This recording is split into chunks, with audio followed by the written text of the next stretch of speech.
Hey, Jonno, how you doing? Yeah, not bad, Harry. How are you? I'm very good. Excited for the third test? Getting a bit apprehensive now. Yeah. It's How's your predictions going? well, I did change it to 2-2, so on track for that. But Ooh, 2-2 now. Okay, all right, yeah, all right. it's What it's about 3-2? backs against the wall time, isn't it? The last time a side came back from being two tests down was England back in 1928 or something, 1920s or something. I don't know. Coming back from 2-0 down, I don't know. England have got themselves into winning positions in both games so far. The application has been quite there to see it through. They played really good. If you look at the stats, England have a higher batting average than Australia over the series, but they've lost both games. So, yeah, England just need to apply themselves a bit harder, make sure they get enough runs on the board, give enough time to the bowlers as well. I guess that'll take us to the first place to start with the changes that England have made to their sides. Before you go into team thing, I wanted to ask you about baseball. You mentioned that England have had a better batting average than Australia. First test match, yes, England were ahead of Australia throughout most of the test match, but then Australia just pulled a rabbit out of a hat. And the second test match, Australia were the team that were batting under difficult conditions, more or less. Baseball went downhill. Yes, Ben Stokes, that onslaught was crazy. That was very scary if you were an Aussie cricket fan. But they did bat sensibly in the second innings at some point. Is baseball being relooked at? I know all the hype around baseball, but it's not just baseball. Yeah, I think there's a misunderstanding of what people call baseball is. And it's more giving batters the freedom to go out and play their shots, be aggressive. Strike rate is more key than actually going out and playing loads of crazy hook shots or whatever. The fourth innings, Zach Crawley and Ben Duckett, they didn't play any stupid cricket. They put on 70 or 80 odd together just by playing basic cricket shots, very like just picking up singles, twos, the occasional four, just by being aggressive. They didn't really risk Mm. any sort of, chipped A big catches, anything yeah. like that. Yeah, and that's the England batters just need to remind themselves that you don't have to go gung ho at every single short ball and get themselves in trouble like they did at fourth innings at Lords. I believe quite a lot of changes are being made in the English team. Obviously, there would be at least one change in Australian camp. Nathan Lyon would be out. Yes, let's start there. So Okay. Lyon's out for the rest of the series. We know that now. So Todd Murphy is almost certainly going to play. Australia haven't named their 11 yet, but Todd Murphy is almost certainly coming in. Cummins has to decide Hazelwood or Boland. Hazelwood was getting flogged a bit in the fourth innings. He didn't look that threatening. Even in the first innings. And yeah, he's played 2 tests on the bounce now. I thought Boland would stay and Hazelwood would miss out, but now it looks like they're contemplating that again. Boland for Hazelwood, because yes, Boland wasn't impressive either, but Boland has been really good up until that point. Hazelwood has not been playing good cricket for quite a long time now, and hasn't been playing that much cricket. So, in my opinion, for the second test, I reckon Boland should have stayed in. He should have been given one more test match, and Hazelwood should have been dropped. Yeah, so I think we will see Boland come back, not necessarily because they lost faith in Hazelwood, but more to give Hazelwood the rest. And interesting rumour I picked up, courtesy Cam of Green. Cam Green, courtesy of Bharat Sundaresan, who observed that Cam Green wasn't having a net the evening before test, and he always has a net the evening before a test. But what he did observe was that Mitch Marsh was going through a lot of training procedures, talking to a lot of people, having a net, having a bowl. Essentially, Cam Green, who's had a very quiet series, other than a couple of catches, because we know he's an amazing Even then, he gully. dropped one dolly though. But yeah, he's a Yeah. good catcher in that Um, gully region.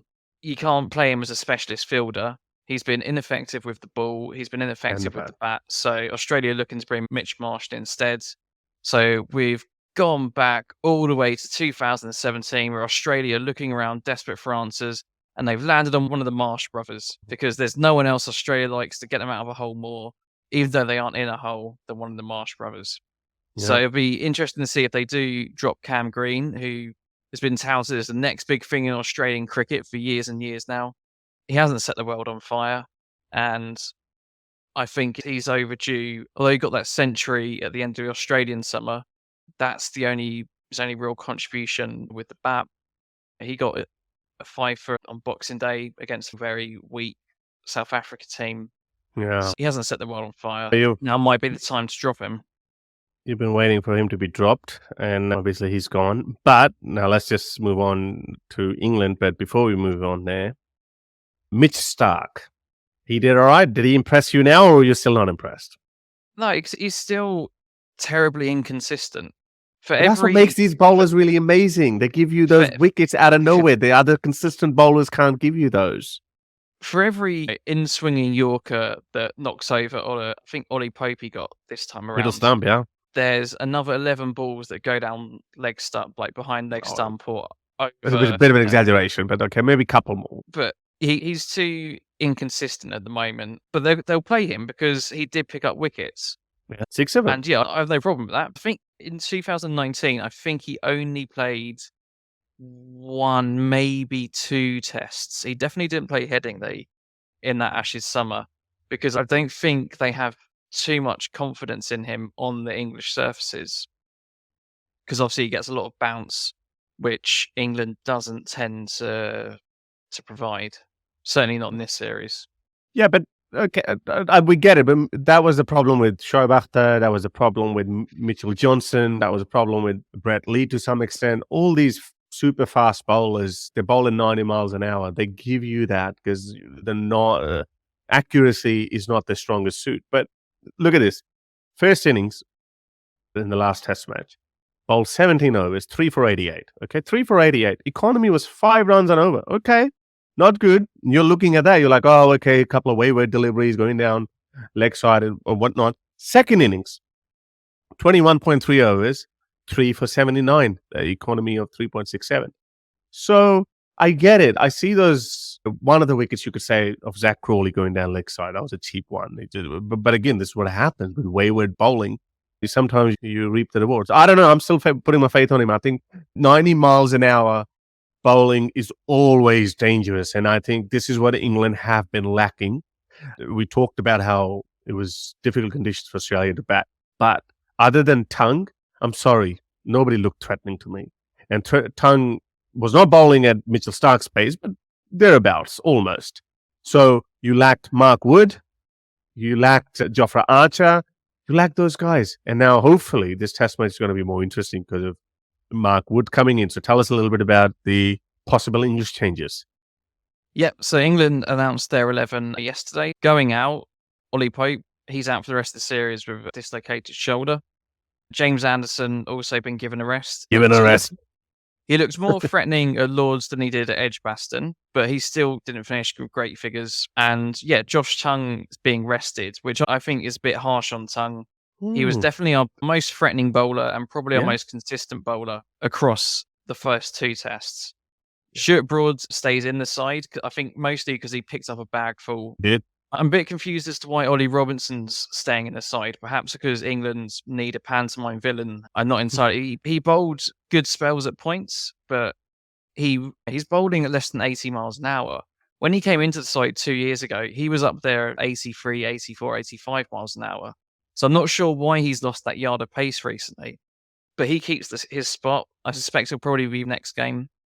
Just before you go further, so let me just go through the statistics. Brody in the first innings only took 1 for 99. In the second innings, he took 4 for 65. And Josh Tongue in the second innings took 2 for 53. Whereas in the first innings, he got 3 for 98. So he also took 5 wickets. Ollie Robinson, as you said, 3 for 100 in the first innings. And in the second innings, he got 2 for 48. So all of these guys took 5 wickets for a match. And if we look at it, who was the most threatening out of all of them? Tongue, then Broad, and then obviously Ollie Robinson. I would put Ollie Robinson next to Jimmy Anderson even. Yeah, and actually it's worth pointing out that Tongue got the big wickets as well. He got Steve Smith twice at Lords. I think he got Marnus and maybe Khwaja as one of his other wickets as well. Oh, David Warner. On the ball before lunch on the first day. Yeah. That was unplayable. Yeah. So yeah, I think he'll come back into the side very quickly. Maybe in the fourth test match when you get destroyed in the third test again. We'll see. But yeah, so England's changes. We have Ollie Pope out. So England's changes in terms of who's coming in. So we have Mo and Ali coming back after being rested at Lord's. We have Chris Wokes for the first time this summer. And we have Mark Woods coming in. I'm more excited to see him. Yeah, Bring in the 95 miles an hour Thunderbolts. So the Wokes for Anderson, although Chris Wokes is a far better batter than Jimmy Anderson. And with Moeen coming back into the side as well, although England's tail looks long, there's actually some strength in the batting numbers 7 and 8 now.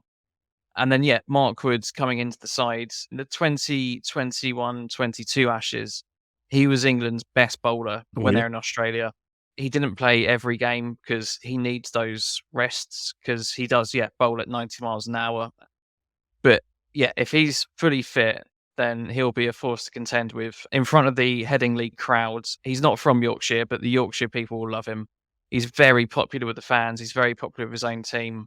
He will bring that threatening pace that, although England had tongue, he doesn't quite hit Woods' levels in terms of his speed. So it will be really exciting to see what England do. And when they bowl him, I suspect he'll probably be maybe second drop coming in after Wokes and Broads have opened up with the new ball. But it's going to be interesting with the changes to the two teams. And I think the pitch will take a bit more turn than it did at Lord's. Obviously, we didn't really see any spinners at Lord's with Lyon getting injured. But what we did see, because Head had a bowl, didn't he? Oh, speaking of Travis Head, sorry, just a quick aside. I understand that Travis Head has shaved his moustache off. Well, and there's a very important statistic which I don't have to hand. But Travis Head, his average with his moustache is far higher than his average without his moustache. Of a bowling average or batting average? Batting average. Okay. There you go. Things are not looking good for England. Have you had a look at the weather? I think the first 2 days are okay, and then there are thunderstorms about. Oh, you might finally get the rain clouds to rescue your embattled English team. We don't need the rain clouds now. We need as many good days as possible. Right. Yeah, true. Otherwise, it's retaining the Ashes. So if it gets washed out, then that's it. Then Australia will get to retain the Ashes, even if you win the last 2 test matches. So you think that whoever wins the toss is going to bat first if there's no cloud cover? If England win the toss, I imagine they'll field first, so they can bat last again. And you reckon their confidence in batting last has probably been strengthened after their performance in the 4th innings in the last test match? The middle order did fall apart a bit before Stokes. If you take Stokes' innings out of that equation, England lose by 150. And also, you got to factor in Johnny Bairstow's brain fade as well.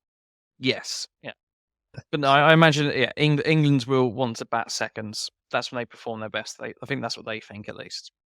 Okay, all right, guys. We can't wait for the third test match to start. We will be back probably just before the day 3, and keep watching the Ashes.